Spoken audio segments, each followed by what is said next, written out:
and welcome to another kerfuffle webinar. Heather from Spectre, how the devil are you? I'm very well, thanks, Simon. How are you? Yeah, you good? You all moved into your new home? You got a lovely new plant. You didn't have that last time we with you, so you're gradually filling the place out. That's lovely. Cheers. Yeah, no, it's good to be back up north. Good. Yeah, just so that Rishi Sunak can victimise us all, a little bit more. Sorry, didn't mean to get political. I was going to wish you congratulations for, which I still will do, of course. Congratulations on winning, being placed in the top 40 innovations at EA Masters recently. That was for the traditional Spectre product, or indeed an evolution of that, which was for the lettings side of the business, lettings industry there. But actually, that's probably underplayed a little bit, because actually, well, first of all, you got in the top 10 actually for 2 times, which was one of the content channels there, wasn't it? And then more importantly, and probably quite excitingly for everybody, and I know for yourself, it was obviously the unveiling as well for your big CRM project, the suitably named Street. Let's deal with that first of all. Obviously, that created a lot of excitement and interest there. Has that been borne out in the time since EA Masters? Yeah, it has. We've been quite surprised, actually, by how many agents have been in touch and registered for the launch event, which is fantastic. I mean, this has been a long time in the making for us. It's over 3 years now. So to finally be able to talk about it, it's actually pretty refreshing. But yeah, no, I think we've hit a very lucky window, to be honest, with the launch of Street. Obviously, we didn't want to be launching in a pandemic when we were all on lockdown, where we were going to do a virtual event. We never envisaged launching like that. But, it's actually worked out quite well. And I think it's good timing, and that a lot of agents know, I think they know the technology that they want, but they can't have. So although changing CRMs is often seen as a huge, transformational type change management event, it feels like a lot of agents are ready and waiting for it at the moment. So I think we've been quite fortunate with the timing of it. But yeah, it's gone down really well. Everybody's loved the launch video, which is good. And yes, I actually cannot wait to show what we've built now. Well, more important, how are the first clients coming? I know you obviously want to. I think first, more than anything, I can say, you probably can't, is that you are taking it incredibly slowly, because you want everything to just be just right, don't you? You don't want to overset expectations and everything else there. Even though you've spent 3 years, and look, I've seen it; it looks absolutely fantastic. You're very aware that it is, it is new and everything else, and there are going to be things that are missed if people go into this without having their eyes open, essentially. Yeah, no, well, we've been very fortunate in that we've done this before quite a few times now. We've had Spectre sales, we've had Spectre lettings, we've got Hello Again. And with all of our products, we're very, very careful to try to, under promise and over deliver, because it's very easy in tech to say, this is coming. And then people get really excited, and then you inevitably say, oh, actually, sorry, it's going to be a few more months.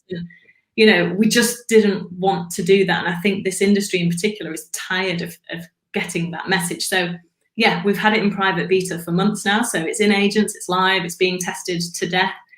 We've got quite a nice number of clients on it, so that if anything does arise, any functionality that, we've overlooked, we can just jump on it. We've got dev time there ready, waiting for this, and can just move very quickly. And yeah, so I think we've waited long enough. We've tested it long enough. We know it works, and most importantly, we're getting amazing feedback from the agents that are on it. And I know a few of them, and from consumers as well. So their clients are giving us good feedback, which is. That's all often the overlooked one, isn't it? We spend so long as suppliers talking about, obviously, the benefits immediately to the agent, and actually we forget that so often what's more important is what that does for their own clients. And that's actually a much more powerful testimonial, isn't it, really, is to hear from the people who actually give them business. If they're saying, well, that's fantastic, XYZ bit of functionality or whatever else you had really worked for me and set you aside from other estate agents. Exactly. I think, we've very much approached Street with those two hats on. So one is, what can we do for agents who are obviously our clients and that we believe passionately, can be helped and made more efficient with the right technology? But also, what can we do for the consumer? How can we via the tech that we've created, provide the consumer with the experience that they want, or I don't even say want, they expect in 2020. There's a very large growing demographic that expect a certain amount of tech, certain amount of visibility, certain amount of information accessible to them at all times that at the moment, well, not for long, but they can't have with their agent. So we have very much, I mean, there's absolutely loads to Street. There's a reason why it's taken 3 years to build, but that is one aspect of it that's particularly, I don't know, warming when we hear the good feedback from their clients, because ultimately that's the most important thing, isn't it? Well, you said you're quite right. I'm lucky to know a few of those clients, and they've been really, really complimentary. You know, and as one of the first clients, you would ordinarily expect there actually to be some things there, and I just haven't heard that that stuff there. So, not to raise expectation levels again there, which you're trying to downplay, but all I'm saying is it's looking good. And I think that one of the key things is you've said there, I couldn't, what you showed me, I couldn't have helped but get that out after year one. I'd have been too excited. It would have been bug laden and everything else. So holding that back until you've got something really, really compelling to go with is great. Secondly, you've absolutely understood, I think, that people, not just estate agents, but people in the wider world, they're sick of fake launches, aren't they? Or false launches, where you announce something and then what, you can't have it for, exactly. A few things. And what you do every day in the press, there's some new game-changing technology, and it's so frustrating when you think you've actually done it, but we're saying do not use that word because people are sick of it and they just don't resonate with it anymore. And this is coming and it's going to be launched, and then it's like, oh, actually we're pushing it back, or it's okay, we've gone, but it breaks. People can fall out of love with things very quickly, and we're very, very cognizant of that. So hence taking our time for so long.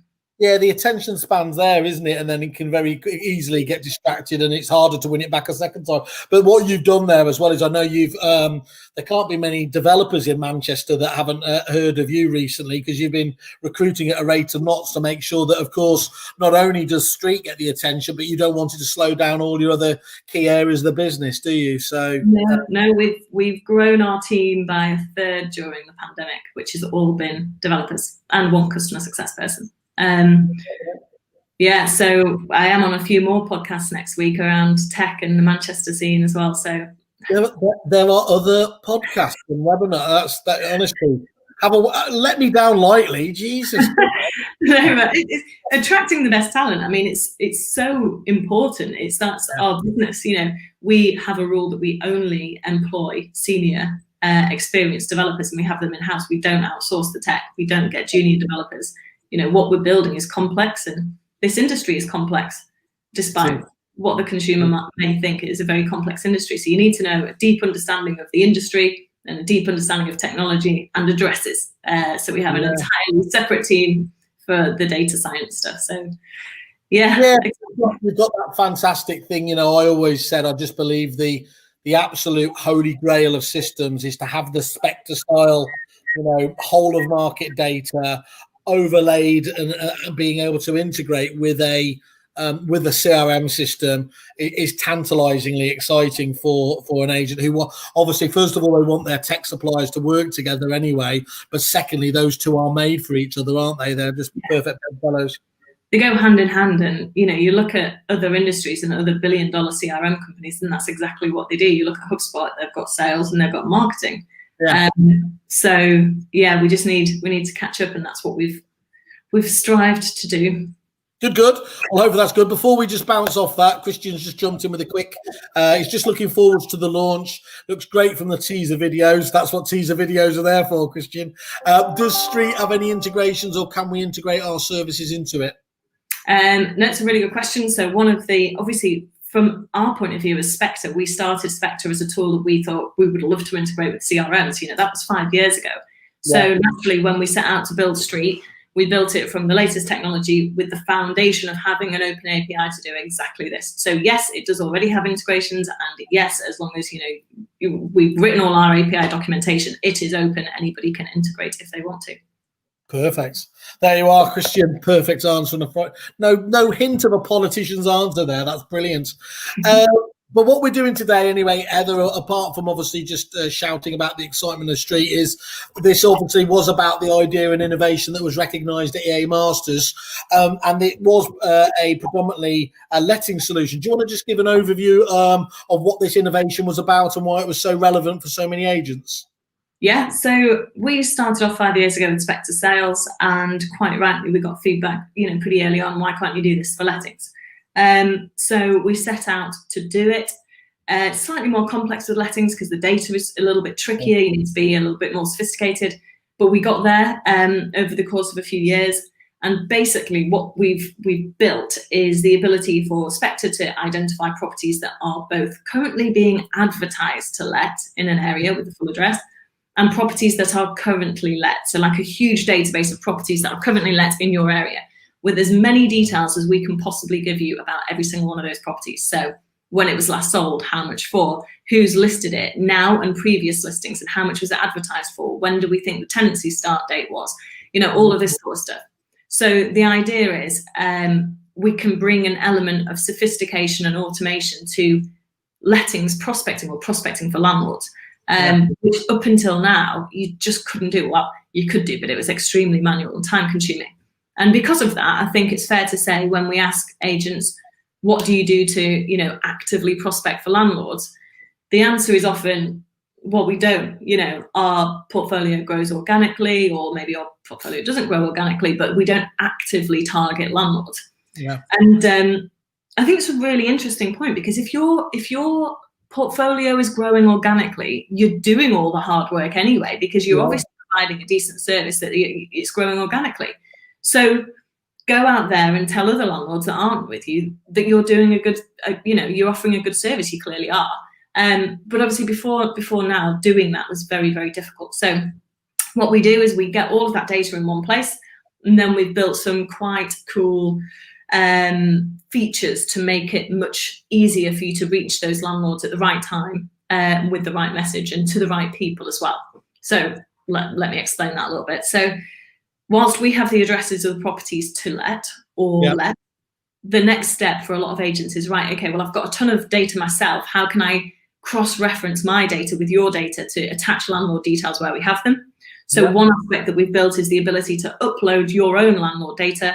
Spectre will cross-match everything that we have with everything that you have, and where you have the landlord's name and address, whether it's a previous listing or maybe it's something that you lost, it will attach it to the properties in your Spectre database. So that's method one. And then the second method is we have a direct integration with the land registry, which is actually cheaper than going to the land registry directly yourself. So if you want to buy the landlord details or title deeds for any particular property, it's literally one click of a button and that populates. So what that does is enable you to send letters, very targeted letters, to properties that are currently on the market, and then also to landlords where their tenancies are just approaching renewal. So it might be 6 months, a year, 2 years. So you're reaching landlords with your very specific targeted message at the right time, saying the right thing. And then on top of that, the latest two innovations that people, obviously our clients get particularly excited about and particularly good results from, are two things. One is investment properties. So we identify for our clients within Spectre those properties that we know have been bought, sold, and then let out within 6 months, because they are significantly more likely, I think it's around 60%, don't quote me on that, more likely to be owned by a portfolio landlord, or you're more likely to, if you purchase a title deed, get a different name and address for that investment property than a random property. And the combination of all of these features feeds into our other feature, which is portfolio landlords, where because you've got all this data in your system, and because you're attaching landlord data via your own data or via land registry, the system will then identify for you, are there landlords who own multiple properties in your area? And if the answer is yes, then frankly, you should be going to town. You've got the list in front of you, you know who they are, you know the contact details, and what you do at that point is you can either send Spectre letters or send them a hamper. It's completely up to you, but they're the oldest, aren't they? And that's the biggest problem that I think we've solved with this, is knowing who to go after, how and when. And that takes 2 minutes a day. And it really needed that sniper shot, doesn't it, to deliver on it. The kind of broad approach just doesn't work if in the same way like this can, and that's why this element for prospecting has been such a difficult area. Why again it is a holy grail to get the lettings prospecting working in as a process. Definitely. Well, I think that's why I think a lot of agents, if they're honest, don't do that much of it. But actually, right now, I don't think there is a better time to be prospecting for landlords, because I think landlords are rightly slightly nervous about the current situation. Our tenants going to be able to pay their rent. There's a ton of legislation. I can't remember how many points of legislation it is now, but a lot. Which I think if many of these landlords realised how much legislation you actually have to be aware of and adhere to, there's no way they'd be doing it themselves. You would want somebody who knows what they're talking about. So I think there's a huge opportunity at the moment for agents to project that expertise to these landlords, and just say, we're a safe pair of hands here. Come to us and we can look after your investments. Yeah, perfect. So you've obviously you've had a bit of a busy year. You're going to have a quiet 2021, or are you more things on the agenda?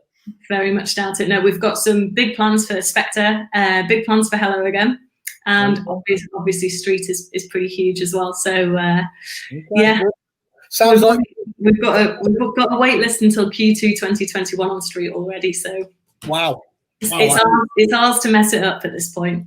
Well, let's increase your hassle factor there. I encourage everybody, obviously, to drop Heather a line if you haven't had a demo yet. You do need to do it. It's I certainly think it's the next big thing as well. So, well, look, make sure you keep us up to date here at Kerfuffle with any of those new enhancements. And once more, congratulations on the win the other day, and all the best with Street. Cheers, Simon. Thanks. Have a good weekend. Bye bye.